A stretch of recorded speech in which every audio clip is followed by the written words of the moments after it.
लेकिन उदाहरण के तौर पे आप समझिएगा कि जिसके घर पुत्र नहीं है या पुत्री नहीं है, कोई संतान नहीं है, उसको लोग बुरा कहते हैं। लेकिन ध्यान रखिएगा,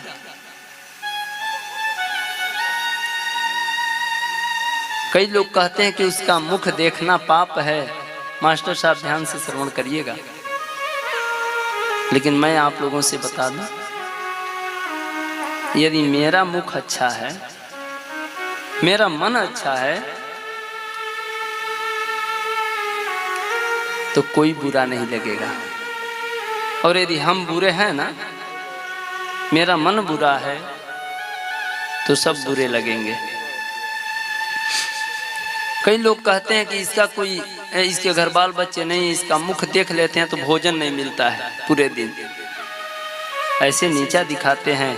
ये समाज में ये प्रदूषण है, इसको मिटाना होगा। एक राजा था, समझिएगा ध्यान से। उसके गांव में एक गुप्ता जी थे। भैया कोई गुप्ता जी यदि होंगे इसमें तो माफ करिएगा, क्योंकि किसी न किसी का नाम तो लेना ही पड़ेगा उदाहरण के लिए। अब लोग कहते थे कि इसका मुख देख लेते हैं जिस दिन, उस दिन भोजन नहीं मिलता है। अब ये बात जानते हैं क्या होता है, कोई बुरी बात आप कहेंगे ना तो बहुत जल्दी शोर मचेगा। इस कथा का प्रचार करिए ना, जल्दी नहीं प्रचार होगा। लेकिन कोई अभी किसी को गाली दे दीजिए, कोई गलत बात बोल दीजिए, अभी देखिए हवा के जैसे फैलेगा।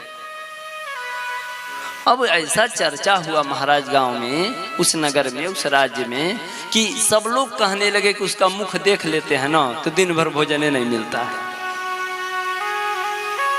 राजा के वहां शिकायत गई कि महाराज क्यों नहीं उसको राज्य से निकाल देते हैं।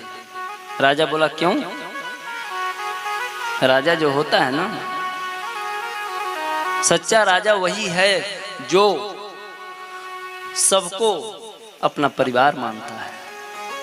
उसका कोई निजी परिवार नहीं होता।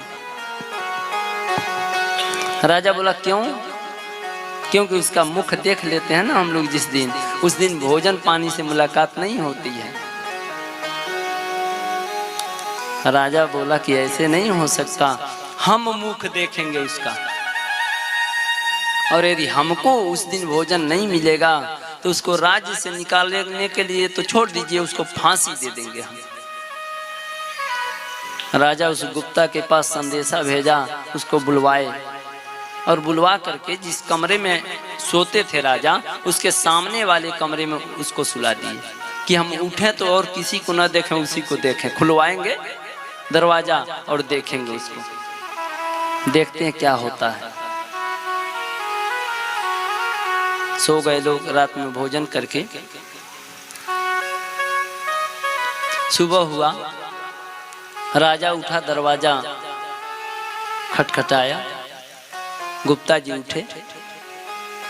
राजा ने गुप्ता के मुख को देखा और गुप्ता जी भी राजा के मुख को देखे। जब ही मुख देखे राजा, तब ही फोन आ गया, अरे महाराज आपके समधी साहब का इतना तबीयत ज्यादा खराब हो गया है, वो बचेंगे कि नहीं बचेंगे कोई ठीक नहीं है। राजा कहा अरे इसका मुख तो बड़ा खतरनाक है भाई, नुकसान कर रहा है इसका। तुरंत जो है वहां से चले मंत्रियों के साथ में, और दिन भर लग गया उधर, पूरा दिन बर्बाद हो गया, भोजन नहीं मिला राजा को। आया रात में सोया, कहा कि सही कह रहे हैं सब नगरवासी भाई, ये बड़ा इसका चेहरा गड़बड़ है। हमको जब भोजन नहीं मिला, राजा हूं तो छोटे मोटे को तो भाई बड़े परेशान करता होगा ये। पूरे राज्य में शोर मच गया कि कल इसको फांसी दी जाएगी। जैसे आप लोग बैठे हैं ऐसे ही राज्य के लोग बैठे हैं। सुबह हुआ, फांसी देने के लिए उस गुप्ता को बुलाया गया।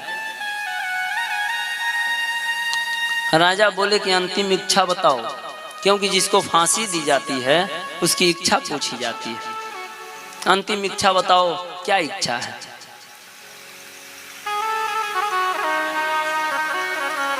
गुप्ता जी बोले कि अंतिम इच्छा कुछ नहीं, एक प्रश्न करना हम चाहते हैं। राजा बोले बताइए। ये बताइए, कानून सबके लिए एक होता है कि अलग अलग? बोले नहीं, एक होता है। राजन क्षमा करिएगा, हम आपका मुख देखें और आप हमारा, तो हमारा मुख तो इतना खराब है कि आपको दिन भर भोजन नहीं मिला, और आपका मुख तो इतना खराब है महाराज कि हमको फांसी मिलने जा रही है। अब क्या करें बताइए? अब पहले दंड आपको मिलना चाहिए कि मेरे को? राजा को वहीं ज्ञान हुआ, किसी का मुख खराब नहीं होता है महाराज,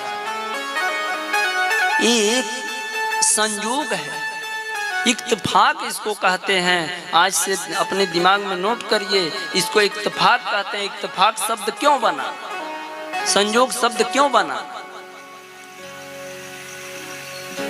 आपने ताली बजाई और कौवा था वृक्ष पर, उसको उड़ने का मन था पहले से, वो उड़ गया, तो आप समझ रहे हैं हमारे ताली बजाने से उड़ा? अरे वो उड़ता, नहीं बजाते तो भी उड़ता।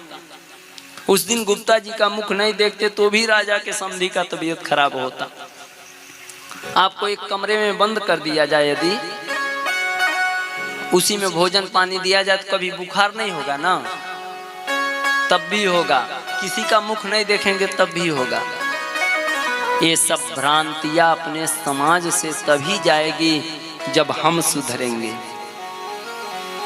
इस समाज में ये है कि सब दूसरे को उपदेश देते हैं, अपने स्वयं अंदर ग्रहण नहीं करते। बाहर तो दिखाने के लिए हो जाता है, अच्छी अच्छी बातें कर लेंगे,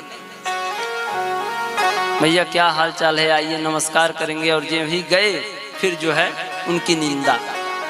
ये सब भ्रांतियां मिटानी पड़ेंगी, ये भ्रांति है। ये सब मिटेगा तभी समाज में क्रांति आएगा।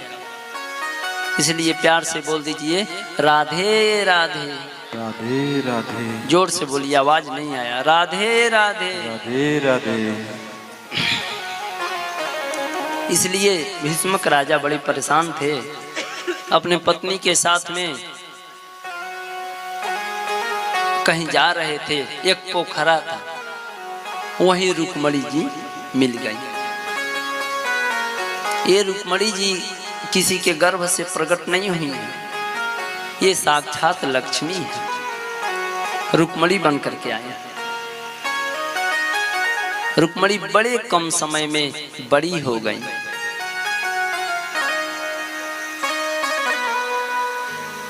बड़ी हो गई तो उनके जो बड़ा भाई था रुक्मी, ये हर भाई का ये दायित्व है कि यदि बहन बड़ी हो तो उस पे नजर रखे, देख रेख करे, और ये समझे कि हाँ बहन हमारे घर में बड़ी हुई है, हमको दो पैसा कमाना चाहिए, इसका विवाह करना चाहिए अपने औकात के हिसाब से, जितने में हम हैं उतने में करें, ये बड़ी जरूरी है। तो रुक्मी चला और जाकर के शिशुपाल को वर खोज दिया। ये गलती किया। हमारे घर के बहन बेटियां जो हैं उनके हिसाब से, जिस हिसाब से हैं उस हिसाब से वर ढूंढना चाहिए।